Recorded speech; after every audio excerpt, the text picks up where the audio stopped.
And we're back. This is Ted Hicks with Late Night Parents. Across from me, well, per se, not today across from me. And we'll... There we go. There it is. Technology. Rich Valdez, how you doing? What's up, Ted? I am well. How are you, man? It's been a little while since we last broadcast together. Not too long, right? 3 weeks, something like that, a month. But it's different. It's different because we talk all the time. Right, exactly. We need to have like a microphone ready on all of our conversations. Yes. And to just throw all the snippets together. Yes. And you can have a podcast for every day of the week. Exactly. Always something going on. So this is the Lunch Talk Live version. I like to say this could be an end of week version prior to the weekend. Whole lot working on here. Hey, before I even get started, want to say big shout out to Maya Chaka, who was named, this is Women's History Month. She was named by the NFL first black female official. Yeah, I saw that. That was like about a week ago, maybe. Yeah, it's been a long time coming. I guess we just have to get to the point, or maybe the better statement is, how long do you think it is until we get to the point where sports are unisex? It's going to be a while. It's going to be a while because, every time it's like you look at the glass ceiling and it starts getting chipped away and chipped away and chipped away little by little. And, it's going to be a while before we're like, oh, such and such was hired as, for this position. Right. Without it being the, noted as the first, right, female or black female or, East Indian female or something like that. Mm-hmm. It just needs to be, hey, this is their profession, and that's that. Right. This is their credentials. So big shout out to her. Virginia Beach resident. Oh, okay. So shout out to friend True Armor, who's down there in Virginia Beach, probably on someone's panel right now arguing about the left versus the right. You don't have to be on anyone's panel for those debates these days. Just start a conversation. It feels like it's all the same. It's like, it feels like a lot of this stuff, I won't say everything, but a lot of stuff, the lines are blurred. The lines are really blurred. Before we really get started, we were talking about stocks. Yep. And we were talking about stocks, and I just need to see your face when I say this, in pre-pro. In pre-pro. And I got to tell you, Rich, I got out. You got out. So why? We'll continue the conversation, right? Because I was going to ask, why did you get out? Because you were saying you were going all in there, and that was going to be the one. I was going all in, really heavy on GBTC. Yep. Made a nice amount of change from there, the volatility, and I just said, you know what, I'm out. You gotta, in the movie Heat, Robert De Niro's character said, you got to be ready to leave in 30 seconds. Right. You got to be ready to leave. Totally. And that's what I was. I was gone. You were there. I get that. I respect that. See, I look at it, especially for the investing thing. I know I don't have the time to sit there and wait and look for the 30-second windows. Right. So it's going to open and close a dozen times before I look at it and see, oh, wait, the door's cracked. And it's already going to be too late. And that's how it is sometimes. It's like after it's already done, like the deal is done.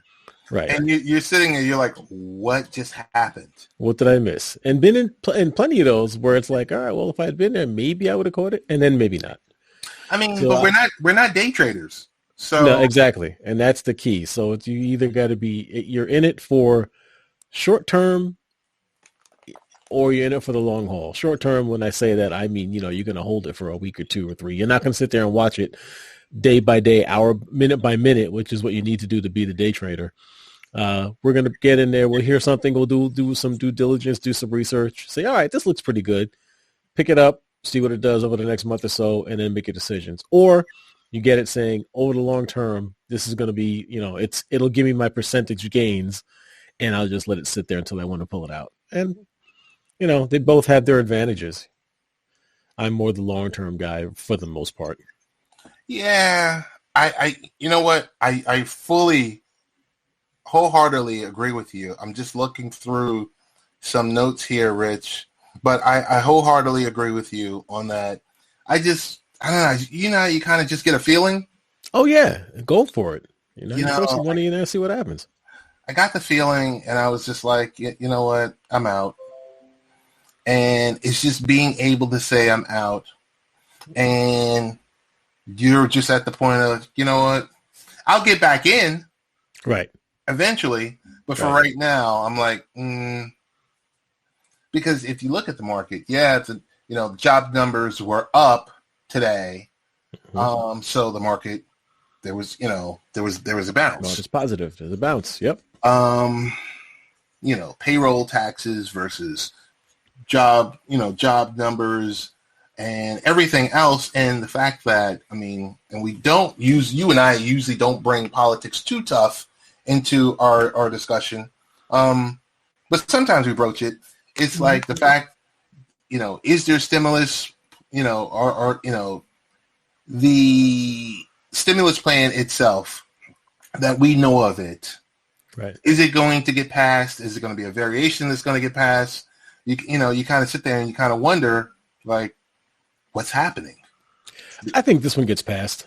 What are we looking at now? 1,400. I think this gets passed because what you can't deny, no matter what side of the aisle you may be on, that those checks, they went in people's pockets and they got spent. That's money that went right back into the economy.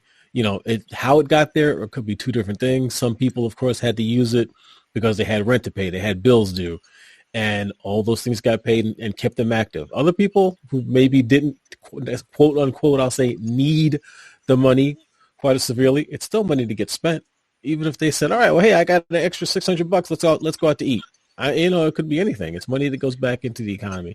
So you can't complain about that. And quite honestly, I would much rather that we sit there and do this 1 or 2 more times for a few more billions of dollars, putting it into people's hands instead of spending it on items which we maybe don't need to be spending it on as a country. Not personally. I like that we have this money sitting on the side, which was our tax money in the first place. Right. And maybe it's not getting spent on military or any, so many number of things you could point at. And that is the thing that I think that also people do forget, though. This isn't anyone's money but our own. And that's it. I know you and I have paid a whole lot more than $1,200 in taxes over the last 30 years. So yeah, you can give me a little bit back. Thank you. Yes. You can definitely, have you been doing with the vaccine? Did you go that route? Did you not go that route? I went that route. I really, when they first talked about vaccine, like I think everyone, a little trepidation, a little concern about it. And I'm not even talking about, some of the historical items that concern some folks. Was initially just thinking, all right, well, this is a brand new vaccine. And yes, they got it, they got it through and prepared and created pretty quickly. So there's always the questions of, well, how safe is it? But you do a little research, and what I was able to find out, again, the coronavirus, while this virus in particular, COVID-19, is a new strain of virus that we hadn't seen before. we've been dealing with coronavirus as the family for decades. So there was nothing new about those. You know, some people said, look, it says on the Lysol can it kills coronavirus. So this is all a hoax. Yeah, well, that was just that coronavirus like one, not this one. Right. But yeah, I mean, so I got both shots. I'm done. I qualified as first responder. So thank you, Suffolk County, for making it available to its volunteers. And, you know, I got the first shot, a little injection site soreness and a little queasiness, I think it was, for like a day or two after. And then that was it. And then second shot, even less, same thing, injection site soreness. And I, like you reported, getting those. I didn't get the Moderna nap, but I might have gotten some of the Moderna chills for the day after or 2 days later. Just like, you know, like you said, did someone turn the air conditioning on for a few hours, not even a whole day? And that was it. Feeling fine, feeling great. No other issues. And no one that I know has had any issues. That's so, true. I mean, I think one of the other things people do need to remember is there are with every single vaccine injection, there is always a percentage of people who have some sort of reaction.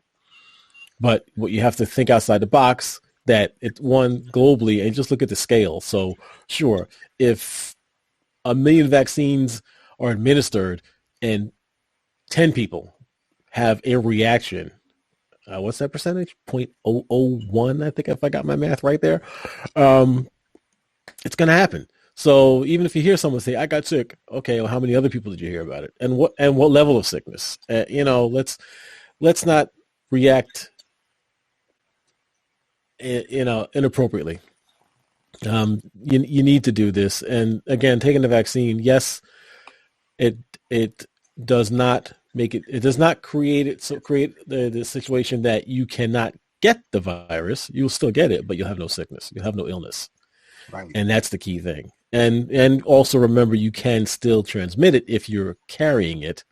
So, you know, masks are still just as important. Don't let your guard down. We're almost there. We're getting there now. You know, now we're starting to see, you know, vaccines going everywhere, pop-up sites in major cities. It's being made available. We got multiple manufacturers now. You know, those initial concerns of how cold one manufacturer's virus had to stay, not as much of a concern with some of the others. You can get it. It's out there. Getting it down to one shot now instead of two.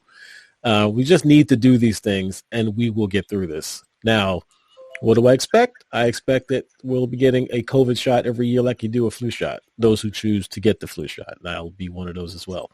But who knows? Maybe they get to the point where they figure out a long-term vaccine to build up the antibodies that stay in your body. We'll see. But I'm getting it, and then I got it, and I'm happy. And I think you had pretty much the similar situations, right? I did. I want to give a big shout out to Peter Bittner from the HAPS team, the HAPS community manager. Also, Yassine from wonderful, beautiful Tampa, Florida. He's also checking in. And Peter, thank you for the award. Appreciate you award. And as you know, everyone on HAPS appreciates you, Peter, because of all the hard work that you and Pablo put in to make sure that all of our silly or not so silly user or consumer end user related questions are answered. So we appreciate you. So, Rich, I will say this much. I took it. I got it. You know, when I took both shots, I took both shots. It's one in January, one in February. Yep. I'm glad to do it. The missus, I will tell you this much. The missus, you know, kind of spawned this on because with her being a teacher, she was, you know, they were vaccinating people at the school live. Right. Okay. So she didn't have to go anywhere. The teachers didn't have to go anywhere. So I don't know what's happening or what's different with New York versus what's happening around the rest of the United States. I like to think it's the same thing. It's the same uniform plan. But we don't know because we go from federal, we go to local, we go to state. It's, you know, is it a national plan? Is it not? We see a lot of different pop-up vaccination sites happening. But in New York State, our governor, much maligned governor, who we will get to shortly, has done a fantastic job with working with the, local municipality, leaders in the various counties and cities and mayors to kind of get this stuff distributed. As you know, I took my vaccination at a local church. Mm-hmm. So it was like, wait, you're a church on Sunday, but you're a vaccination location the other 6 days of the week. So right. There's a lot going on. Whether or not you want to take it or not take it, that's your choice. I and you can only speak for our respective households. Right. Because, as you know, everything's political. I'm not taking it. And that's the shame. Get this away from me. That's the shame of it, And it's everyone's choice. You want to take it? Great. You don't want to take it? I'm okay with that too if you don't want to take it. But then you need to limit yourself in what you're doing, So it's a catch-22, Rich. It's a real catch-22. I will tell you, the Moderna naps are real. If there's anyone out there who's watching this live or listening to the podcast, hashtag Moderna nap. It's real. It's like, you're sitting here, I'm talking to you, next thing you know, and next thing you know, it's just like, oh my God. But it's 2 hours later. You're just sitting there. You're like, where am I? What happened? That one hasn't hit me. I haven't gotten hit with the Moderna naps. I hope it doesn't hit me. But effect there. Like the leg soreness, the arm soreness, and stuff like that really hasn't hit me. The breaking out from a rash, or all the other related issues. And it was a good point that you brought up. And I've noticed on social media. And the thing is, you got to watch out with social media. Social media is something that's good, but then it's something that's not so good. Because, this stuff that gets spewed on there is kind of crazy because, like you said, they'll pull up an aerosol can. It says coronavirus 1 on this. This one says coronavirus 7. So it's been around and you're like, people, you got to do your homework. It's like there's this thing called science, which I think that's the problem for some reason. And maybe it's the fault of science that people don't believe in science now, because all the things that have happened in the last 100 years, which have extended our lives and made our lives so much better, especially in the medical field, yes, have gone beyond being taken for granted. So now people are like, but we've had pandemics before. We've had this and that before. I was like, yeah, well, you know what? Do you know anyone who has smallpox, rubella, measles, mumps, diphtheria? Right. You can start just polio. Now, you maybe the younger ones, and maybe that's not just my generation. It's the generation before that needs to talk to some of their elders and say, hey, what was polio? And then they'll get stories of, before we started getting polio vaccines in our arms in the late 50s, early 60s, there was thousands and thousands of kids that were stricken with this, who couldn't walk, who, the iron lungs and all, science we've done so well with it. People don't understand it and take it for granted, and now just want to ignore it and say like, oh no, I don't need to do that. It doesn't matter. And, we saw it in New York City, of course, where, again, I mentioned measles outbreaks running rampant again because so many people now, no, I'm not getting my child immunized. Well, you're just going to create pockets again, and it's going to start all over again. I know I'm going to be going on a limb here, but I have, the way I feel about it, sort of, is that, look, if you don't want to, and I'm not talking about specific, religious reasons, even if there's a moral reason, if there's, I understand, that's your choice, and everyone does have the choice, and you still have the choice. But there's also let's say, what do you do if you get sick because you didn't get the virus? And now who do you expect to pay for it? because you still end up, if you, God forbid, end up in the hospital and all that. Responsibility, you're not going to take responsibility on this now. You're not going to say, oh, I didn't think it was real. I didn't know. Yeah, you did know, and we told you it was real, and science tells you it's real.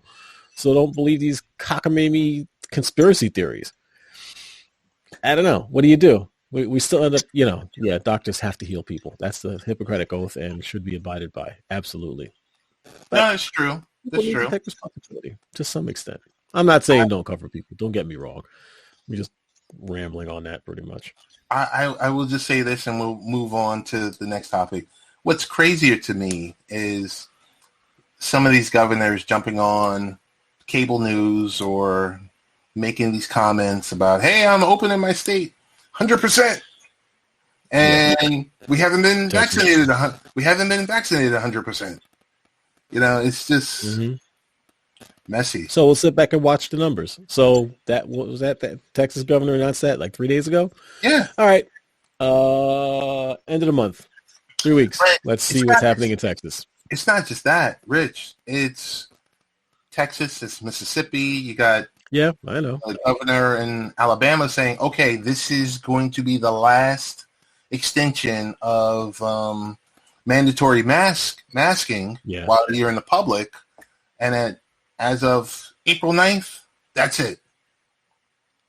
And if you don't have 100%, or even I think the number is being thrown out is 75%, but that's 75% total. Mm-hmm. Not, 75% in your state. And you got people, transporting in and traveling in and out of your state. It's just scary. Very, very scary. And I think, I won't use that word that's being used on the cable news, but like the way of thinking is just really questionable. Yes, it is. And you don't know if, again, this is being driven purely by money. I mean, as a governor, if I was a governor, I'm sure, you've got a state that, some of these states got to be taxed and stressed financially to the brink. You got to get that money back. You got to get businesses back up and running, get so that those taxes are coming in and people can get paid again and you start moving things on. But you can't just forego the health of the populace. You can't make reckless statements. Right. And again, certain things, you want to open up, fine. Keep the mask mandate. We're not saying don't open at that point, but that one minor level of protection, keep the mask on. Why? I personally, I don't understand what people have against wearing a mask. Outside, in your own home, do whatever you want. Doesn't matter. But outside, wear the mask. It's that simple. I don't get it. I don't get it either. Hey, we'll quickly go to Governor Andrew Cuomo.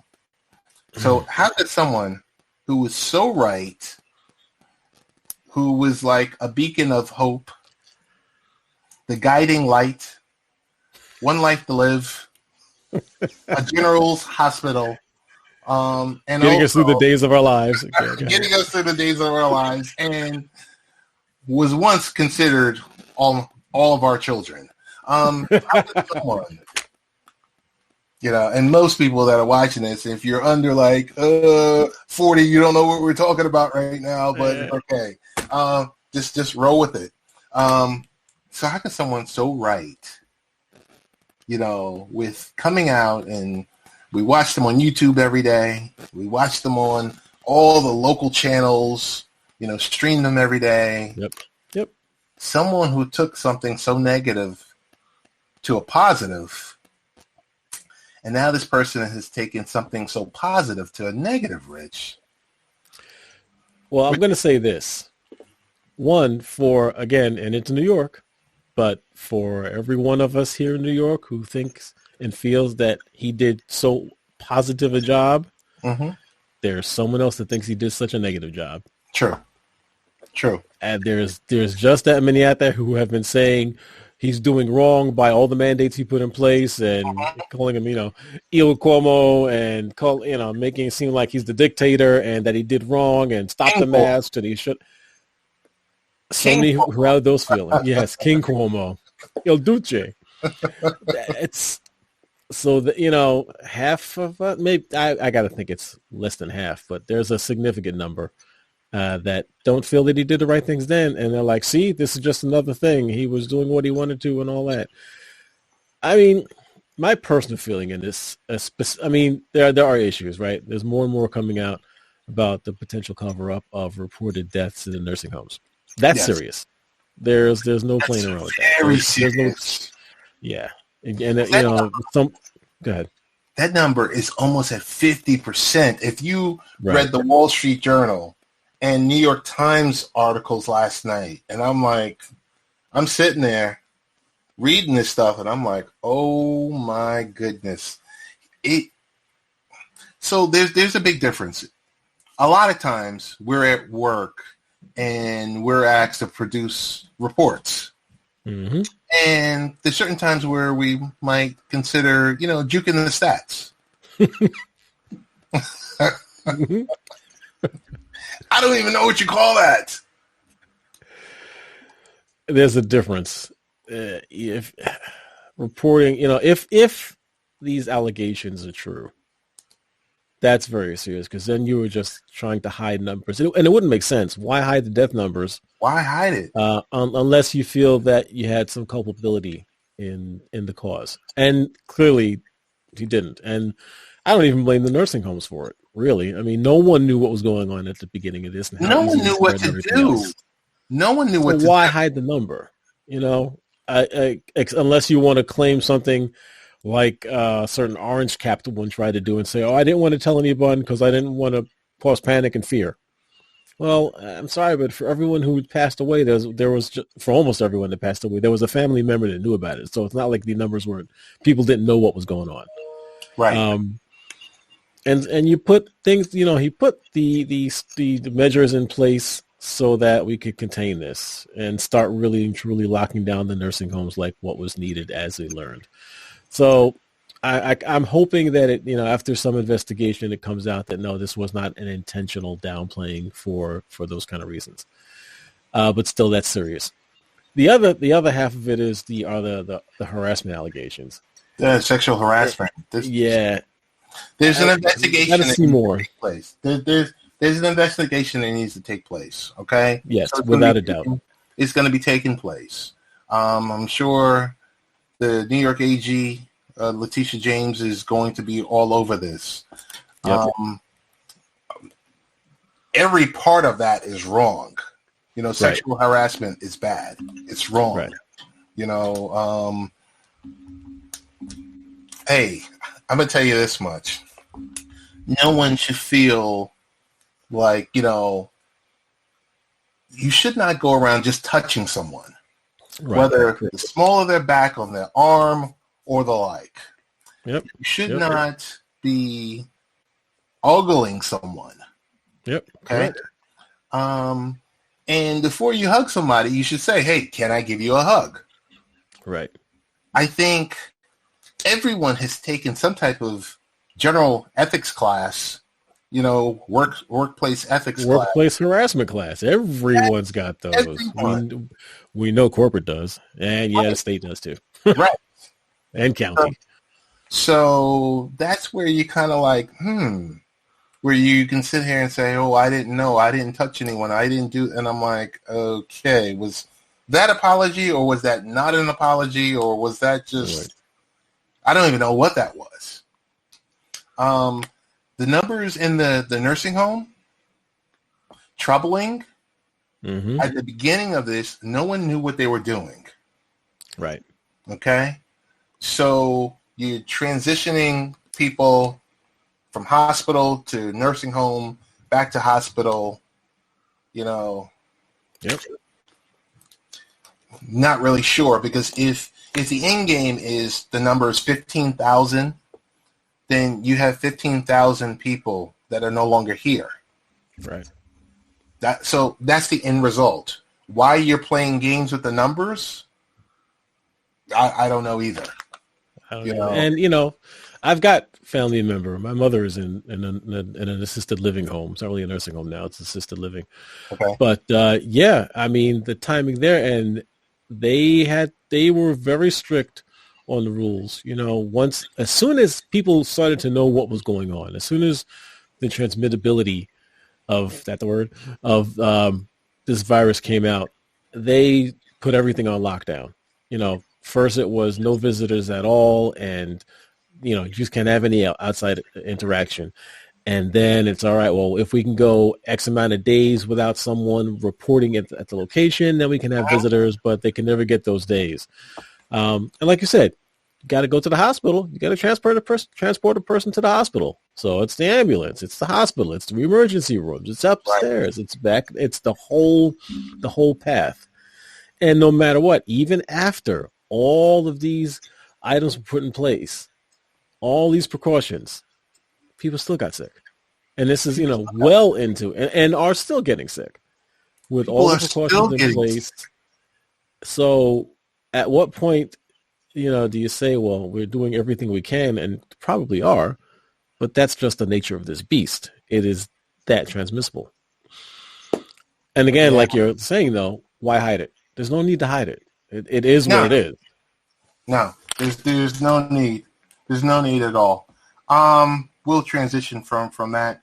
This is Late Night Parents, the Lunch Talk Live version of the radio show, live stream, podcast.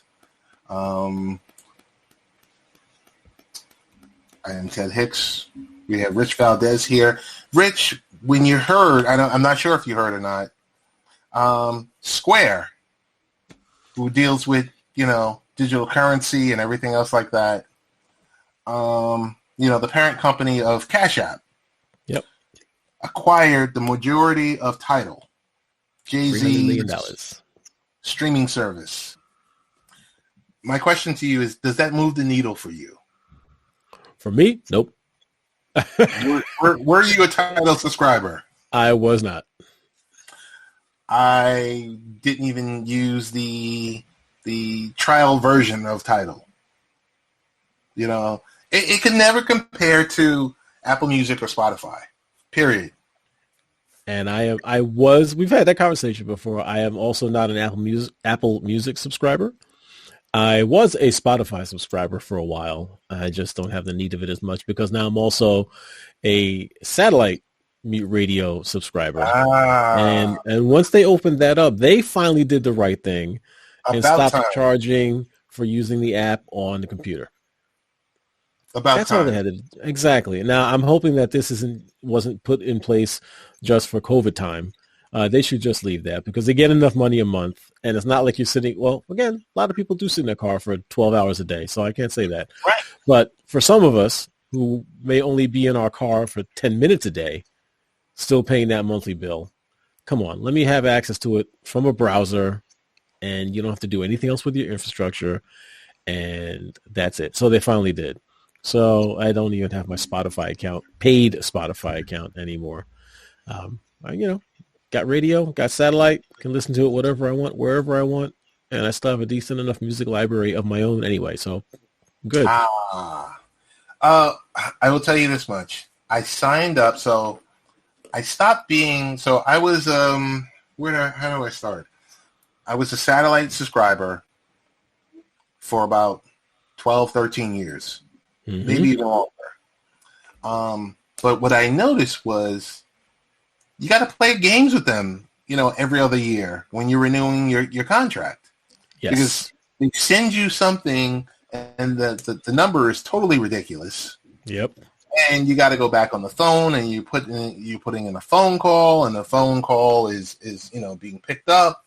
Then the call is being routed offshore, and you're sitting here and they're asking you for, hey, the bill is $270. And I'm sitting here I said, I'm in the car for 10 minutes. Right. A day. Right. So I canceled it not only on mine, on my wife's car too. Yeah.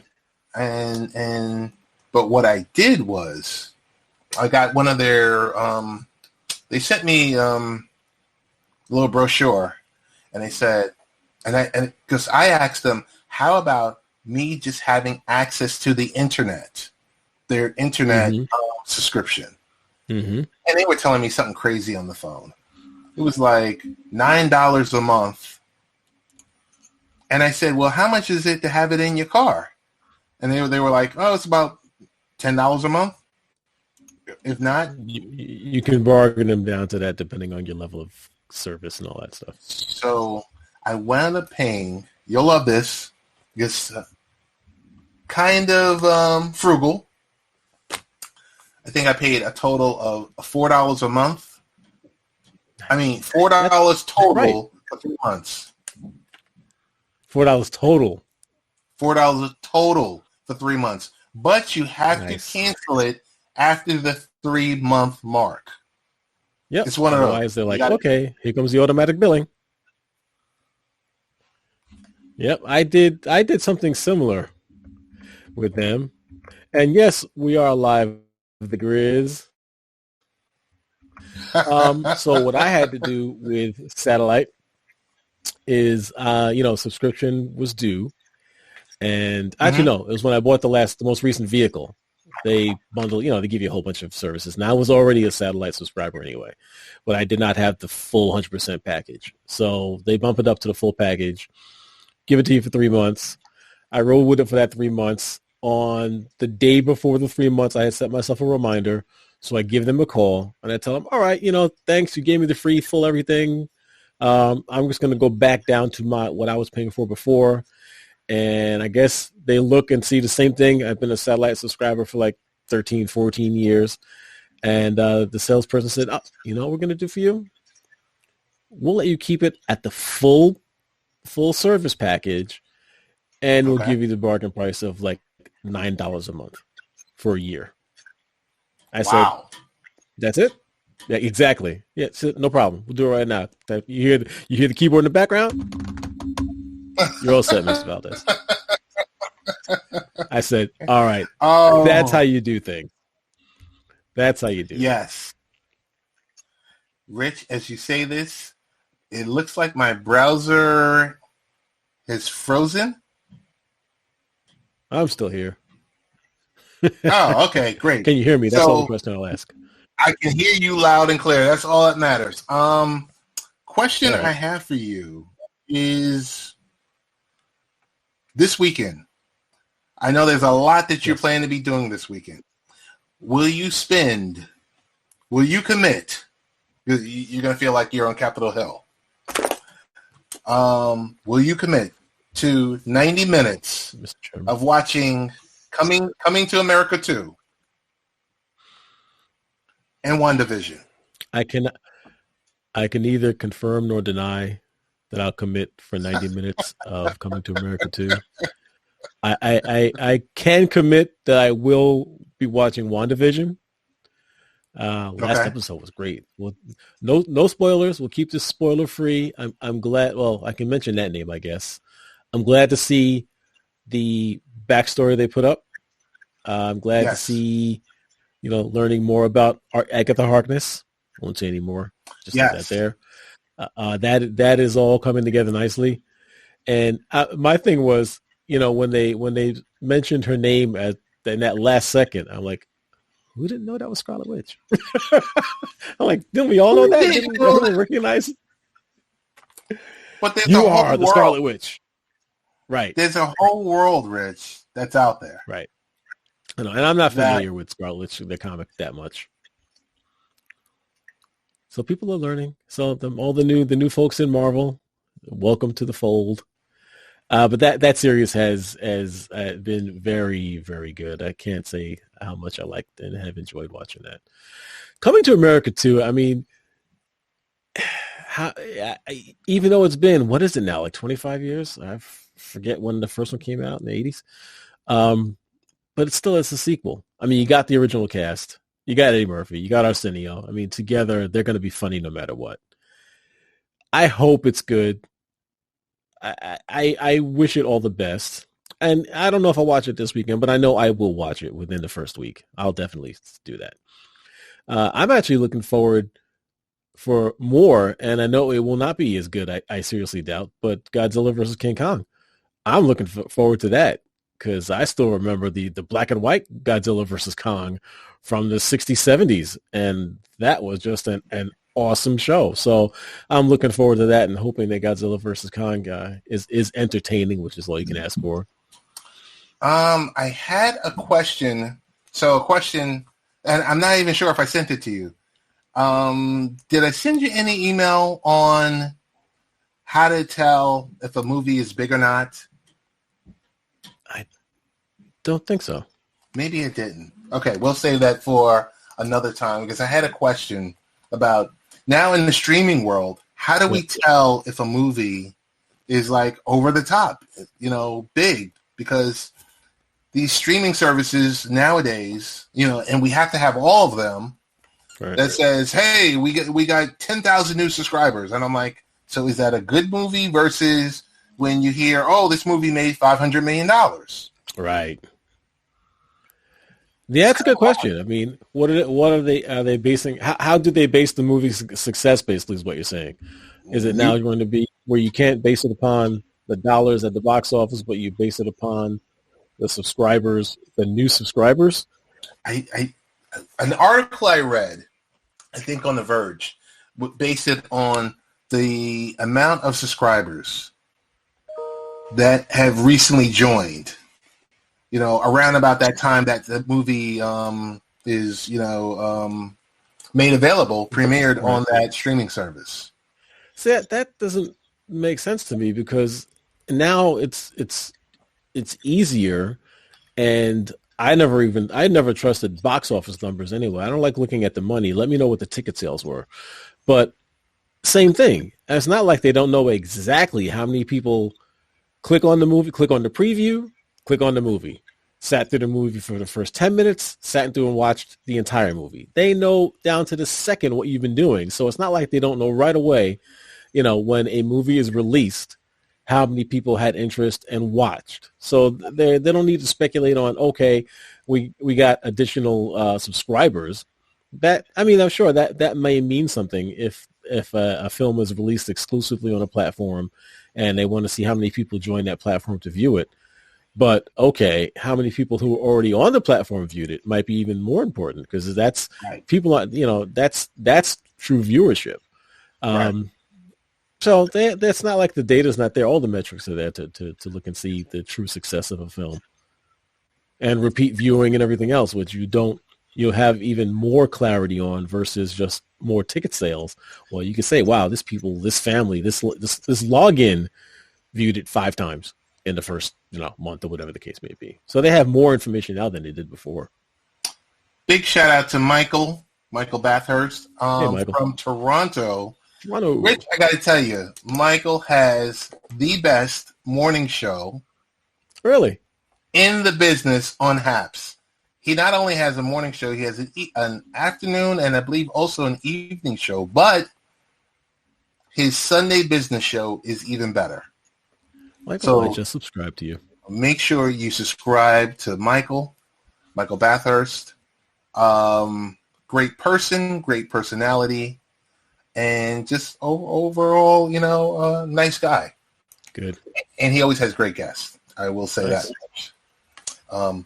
So I think these companies nowadays, like I said, it's so hard nowadays because I want to see once, and I know we got to get ready to wrap. Yeah, I got 7 minutes. So Black Widow is going to it's going to be made available. I'm guessing they're going to have to release it on the streaming service because they've held onto the movie for about a year. Yep.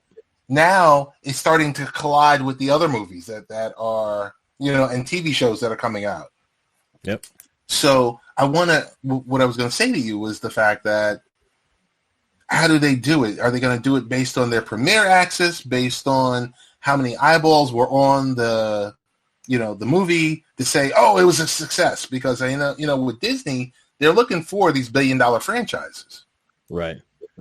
So it's kind of hard because the $1 billion doesn't exist anymore, but your subscribers exist and your new subscribers exist, but it'll never equal up to the $1 billion. I don't know, because maybe it can, because I would like to see the numbers of overall, in the last year, how many new subscribers have joined all the various streaming services. And I would also like to see what happens to the numbers when we get out of quarantine.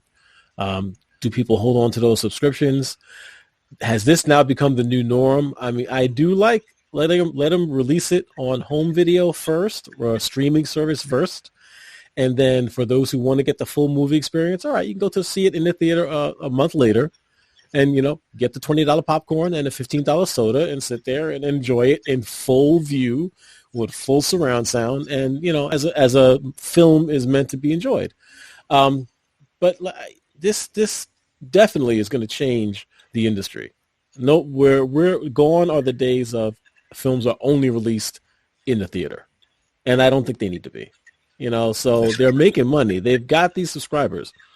So that money is coming in. It's still millions and, what is the number? What is the subscriber fee total these days for all the services? It would be an interesting number to see. So. Right. Hey, Michael, thanks for the Stay Safe award. Rich, next to last topic.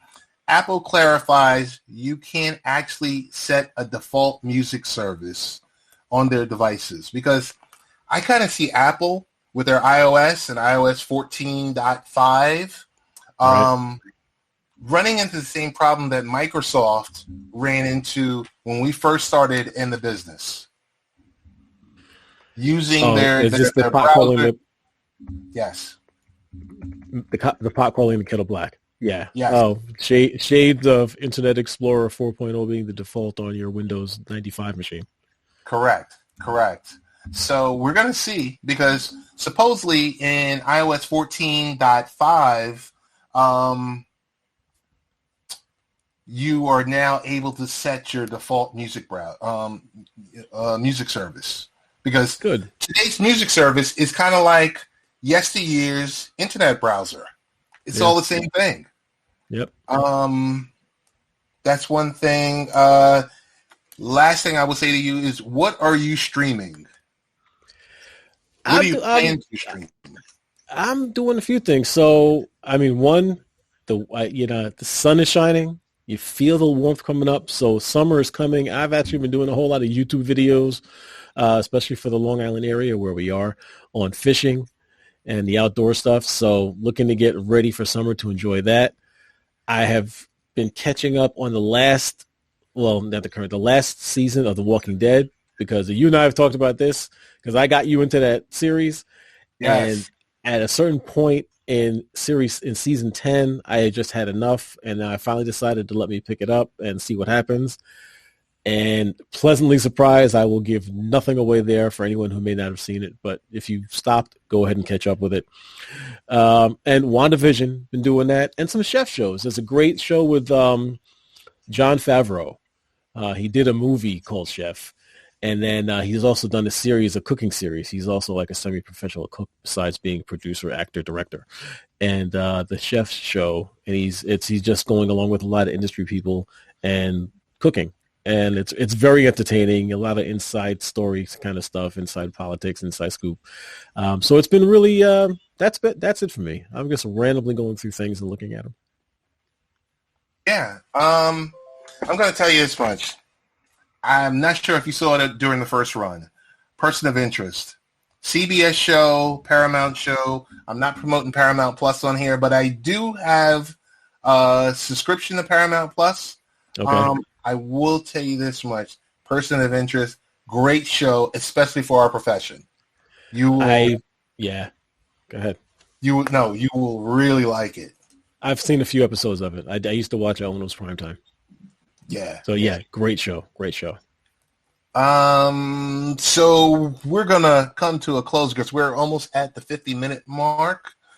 You have a meeting to go to? Yes, sir.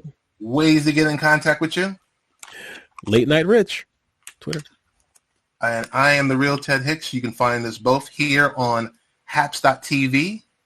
Big shout out to Haps. And also any other way you listen to your podcast. All right, we're out.